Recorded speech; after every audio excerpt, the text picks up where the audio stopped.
und Hoffnung fernen Landen, wo neue Träume an unseren Herzen stranden.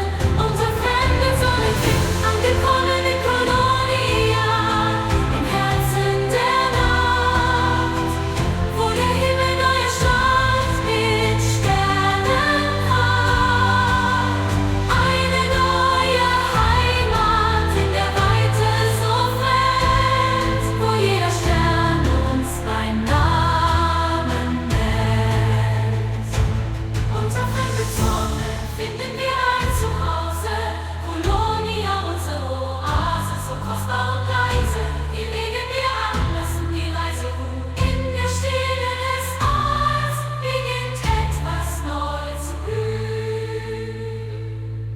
Mit dem Phönix auf Sakura Empire, stark und frei, haben wir gefunden, was uns treibt, hier und heut. In Kolonia am Ende unserer langen Reis, im Schatten des Phönix finden wir unser Paradies.